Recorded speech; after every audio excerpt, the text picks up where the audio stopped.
How are you all doing, guys? Hope you are well, and welcome back to the Manchester City career mode here on FIFA 19. Today we're going to be getting straight into the thick of things. We've got that İlkay Gündoğan offer that we had at the end of last episode, a cup game against Rotherham, and then some more Premier League action. But again, your support is massively appreciated on this series. Your support on the last few episodes, in fact every episode so far, has been fantastic. So again, if you do want to show your support on the channel for the series, leave a thumbs up on it, let me know your thoughts in the comment section down below, and don't forget to subscribe if this is the first video you've seen on the channel. But yeah, getting into the mix of things, we had this offer for İlkay Gündoğan from Lazio, 39.3 million. My question was, should we accept this and should we go for a replacement player, someone like Frankie de Jong that we had already been looking at, who's got a buyout clause of 20 million, and the general consensus was yes. So I'm not even going to mess around negotiating, because I think this is a very decent offer for Gündoğan, especially for someone that's not a regular starter for us. We're going to accept it straight off the bat, and hopefully he'll complete that move to Lazio, and that'll allow us to bring in another midfielder, which is going to be Frankie de Jong. I had someone suggest that we go for Paul Pogba, and although I think that would be a great signing, because I know he's not been doing great at United, I still think he'd do well at City. I don't think we need another player like that in the team, because we've already got David Silva, Bernardo Silva, who's playing there, Fernandinho, we've bought in Toussaint, you know, we've already made some great signings in the midfield area, and we don't need another really high rated player that's in his prime.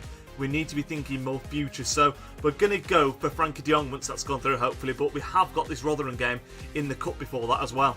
Claudio Gomez asking to start, and Riyad Mahrez also popping up saying he wants to start the next game against Rotherham, which I don't have a problem with. We've also had an offer for Fabian Delph, 12.7 million, and Delph is another player that I'm not too fussed on if he was to leave, if we can get good money for him. I do want to renegotiate this one. What's his value?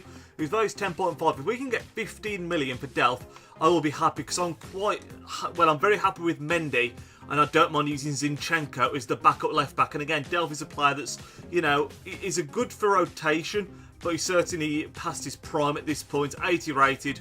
You know, if we can get 15 million for him, I wouldn't be too disappointed. So let's see what we can do here.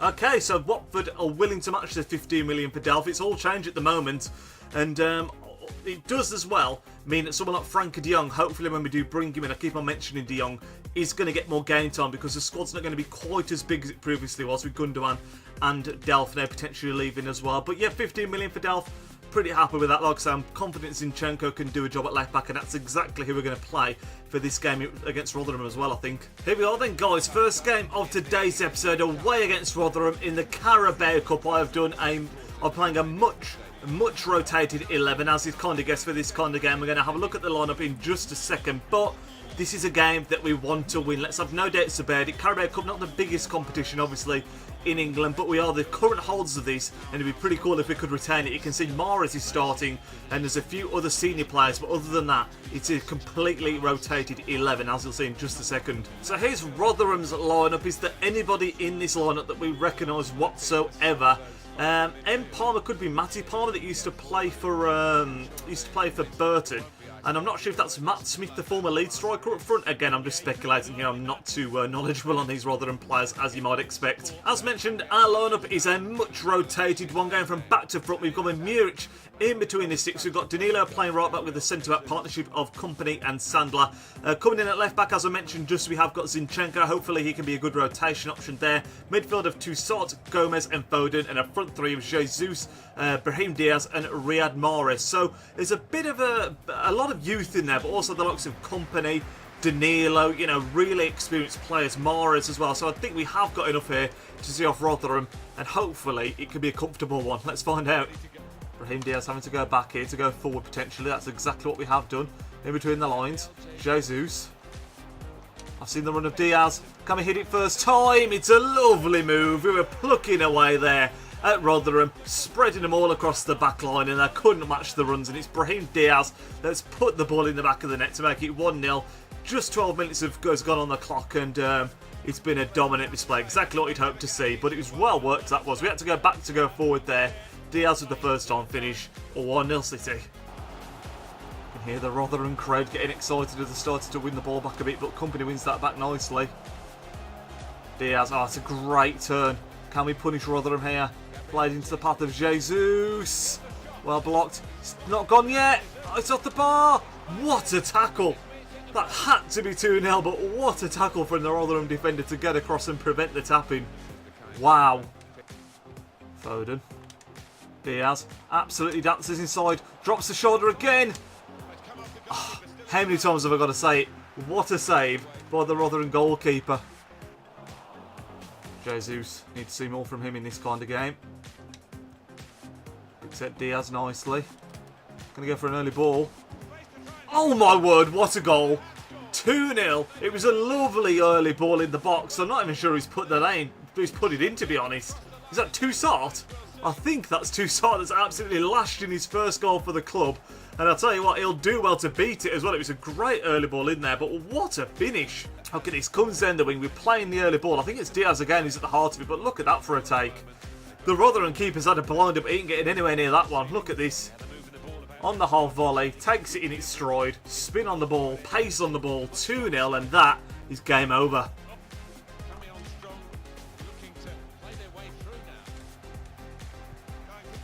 Wow, 2-1. Where did that come from? A bit of fortune falls for them, and that is why we needed the second goal.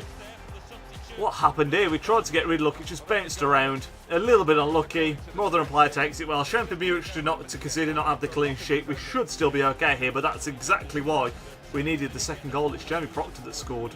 We do just about deal with it, and that is why we needed to put this game to bed with that second goal, because that's the kind of chance that can be taken. But it finishes 2-1. Not quite as convincing as we would have liked, but it was a dominant display. Scoreline doesn't reflect how the game went. The Rotherham goalkeeper had a bit of a blinder. Diaz, the standout performer, was absolutely sensational on that left-hand side, and Toussaint, fantastic second goal. But if we look at the stats, you can see Rotherham 4 shots, 2 on target. We had 14-11 on target. Domination from start to finish, and we're into the next round. We've got some news here that Stade Rennais have been showing interest in Frankie de Jong, so we need to get in there and make a move. But Gundogan nor Delph have actually left us as of yet. We're on deadline now, so I'm going to make the move anyway. But at the moment, I believe that Gundogan and Delph, although we accepted the offers, they haven't agreed with the respective clubs yet. So let's see if we can get de Jong in straight off the bat while that's going on. It shouldn't be too difficult in terms of negotiations because he has got a buyout clause, and that's exactly what we're going to do. You can see here, buyout clause of 20.8 million. Let's just skip that. Skip negotiations and go straight in with de Jong and hopefully get this sealed and done. So he's happy to play a sporadic role at the club, which is absolutely ideal. That's what we're going to be using him as to begin with. He's going to be playing here and there, the kind of games that you've just seen against Rotherham is where he's going to be playing for now, unless someone gets injured, obviously, worst case scenario. Contract-wise, we want to sign him down for a long time. He's only 21. Hopefully we'll have his best years at the club in the future. And we don't want to buy out clause, which hopefully he doesn't want either. No, he doesn't. That's absolutely fantastic. Let's accept that. Wage he wants 49.5 grand with a signing on bonus of 430 grand.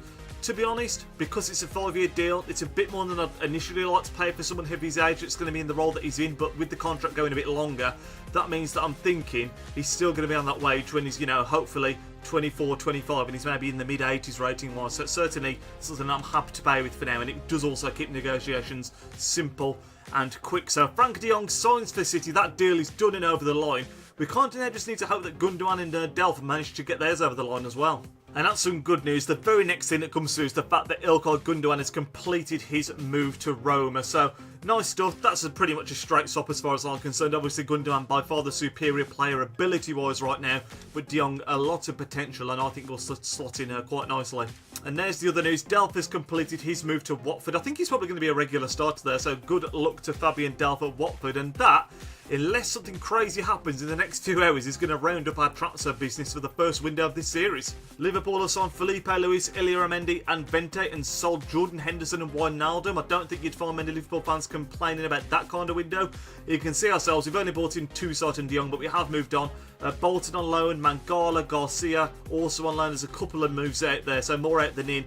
United have signed Arcadius Milik, Almeida, Alexandro and Trigueros. They've moved on a few players as well there. Who have they moved on? Darmian's gone, Anthony Martial's gone, and Herrera's gone, Lingard's gone. So there's a lot of moves going on in this transfer window. Pretty interesting. Tottenham again, Kingsley Coman, big signing, and Pizzi.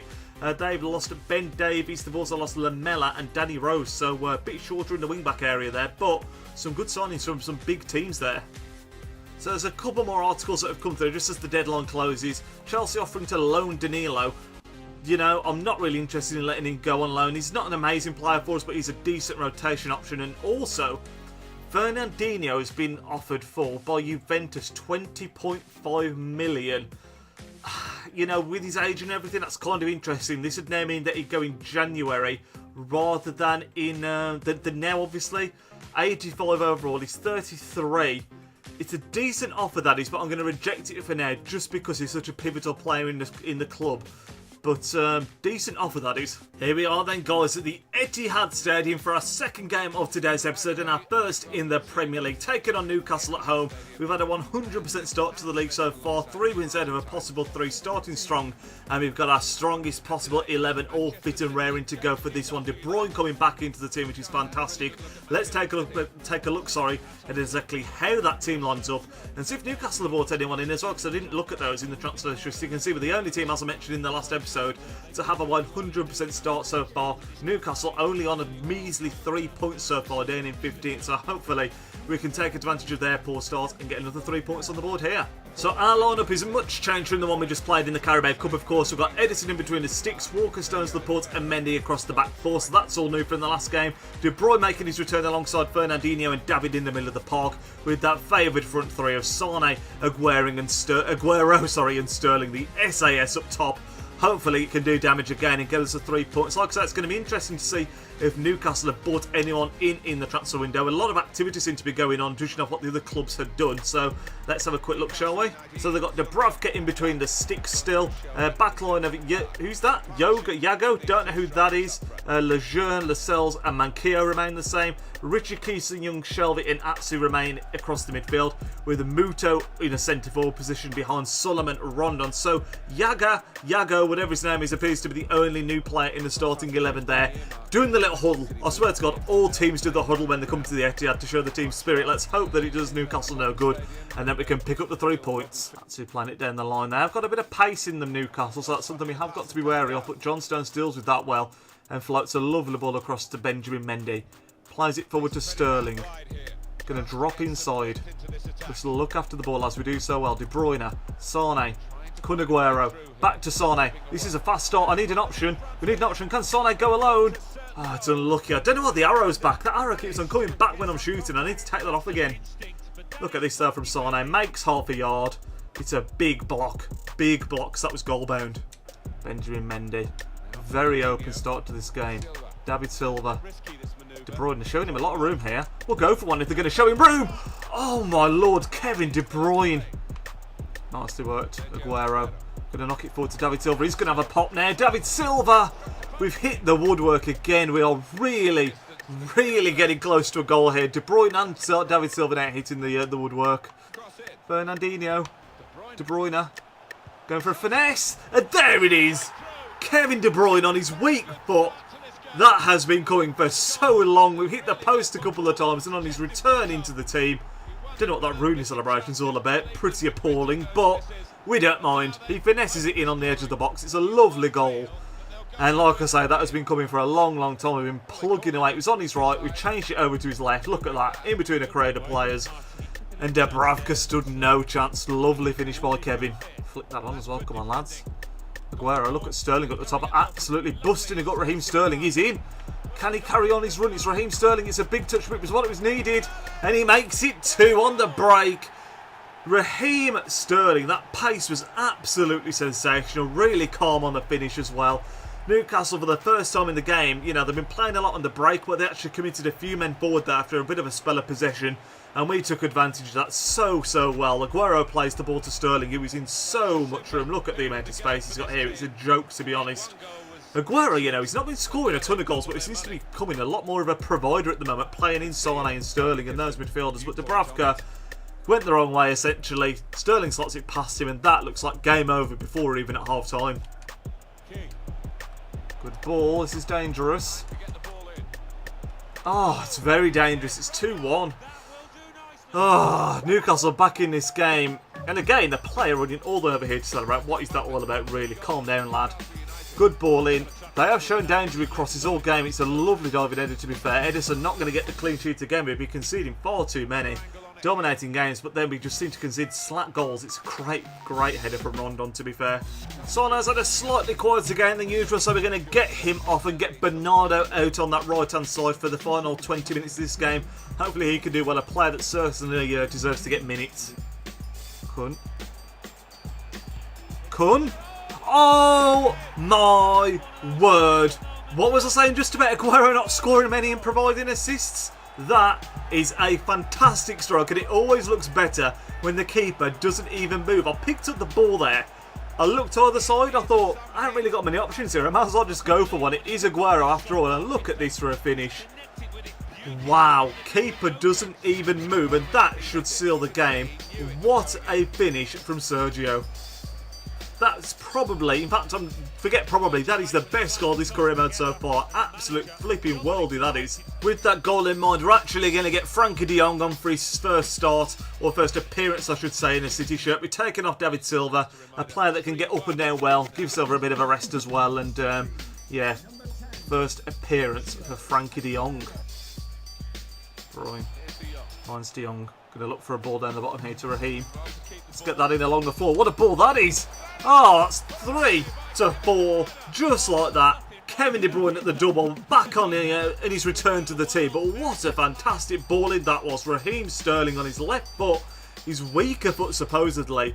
What a ball! Here's De Jong again. Can we find a killer pass? Certainly options to do so. Gone down the bottom, Raheem. Couldn't quite hold off the defender. Foden. Before we can get the chance to get another attack, the ref blows his whistle. It's a 4-1 win at home. De Bruyne at the double. Aguero with an absolute screamer as well. A great all-round performance. You can see Laporte very happy with that. It's another 3 points, and that is 4 from 4 in the league. You can't ask for any more than that. Here we are then, guys. The final game of today's episode. We're back at the Etihad. We're against Fulham this time out. Again, I've tweaked the team ever so slightly from the last one that we played. I'm liking trying to keep sort of players rotated, you know, the likes of Mahrez. You're wanting to be playing regular football as well as the likes of Sane, Sterling, Bernardo. So there's a lot of rotation, a lot of tweaking going on from game to game. And you're going to see that again in today's lineup. But this game is another one that we should win. Fulham have got some dangerous players, that goes without saying, but we're at home. We're undefeated so far, 100% start. Let's see if we can keep that up. Here is the top scoring teams. I thought it was going to be the lineups there. We are the top scoring team with 10 goals so far, and that just shows the amount of attacking talent that we've got on paper is also proving itself on the pitch as it does in real life. Here we are then. Here is how we're going to line up for this game. We've got Edison in between the sticks. He's pretty much a mainstay, but the back four has slightly changed. Otamendi coming in there in place of Laporte for his first start to the Premier League. Midfield, we've thrown in Toussaint for Fernandinho, and the front three, we brought in Mahrez for Sane, starting alongside, of course, Aguero and Raheem. De Bruyne and Silva in the middle, up there with Toussaint as well, if I didn't mention, but still a very strong 11. Newcastle have got for Fulham, we've just played Newcastle, Fabricio in goal, Tavernier, Mawson, Balanta and Marchand at the back, with John Seri, McDonald and Zamba and Golso, whatever that is, in midfield, and a front three including Ryan Sessegnon I saw there, I think, who's a very dangerous player, obviously someone that I think a lot of people will be picking up in their career modes this year. And again, Fulham leaving men forward to try and counter, very similar to what Newcastle did, and here's the pace that we were talking about. Get him off the ball, lad. It's a good save, Edison. Pace on the break. You need to be very wary. Stones does well there, though. Get a break now right on half-time as well. Aguero needs some runners. We have got them. It's a lovely ball out to Red Mahrez. What can we do here? Mahrez going around for that back stick. Tap in. Oh, what a chance. By miles our best chance of the game so far. Fulham have been very stubborn, but it's a good ball from Mahrez. It falls loose. Look at that. Spread like a starfish. Couldn't beat him. Can they get anything from the corner? Not looking like it. No, that's half-time. 0-0 so far, and Fulham proving very difficult to break down. Not made as many chances as we have in the previous games, and this, when that first goal comes, he might open up a bit, but Fulham making it very tough. I don't know where Sessegnon is, by the way. I thought Sessegnon was playing. Don't know where he is. I don't know if he's on the bench or they've sold him or what, but he ain't starting. Nice move this is. Get rid of that, lads. He's not giving a pen. Oh no, it was a nice move from Fulham, but we've conceded a penalty here. It's Otamendi with his first start in the Premier League, wouldn't you know it? And what happened here? It hit the post. Oh, it's just unlucky. He's gone to clear the ball and he's tripped the player. And Fulham have a chance to take the lead at the Etihad. Can we stop it? Wow. What on earth was he trying there? That is a massive let-off. So making some big switches here to try and get this game won. I'm actually going to bring on Jesus for 2 stars. We're going to leave De Bruyne and David Silva to sort of anchor the midfield. A bit more attacking wise. In fact, we're going to push them both up to centre mid. Sterling as a left attacking mid. Sane as a right attacking mid. And Jesus and Aguero up top together. Hopefully the extra body up top can make a big difference. But we could pay the price because we've got no one really sort of watching the back four now. 2 starts to come off. So this could be interesting. Aite puts it in there towards that back stick. Well headed there, but it's not clear yet. Now it is though, Mendy. Come on. Go, go, go, go, go. Finds David Silva. Lovely ball out wide to Raheem. We're going to play it first time in behind again. Come on. Jesus. Yes. Come on. That is an absolutely stunning counter-attack. And Gabriel Jesus whipping out the telephone. Makes it 1-0.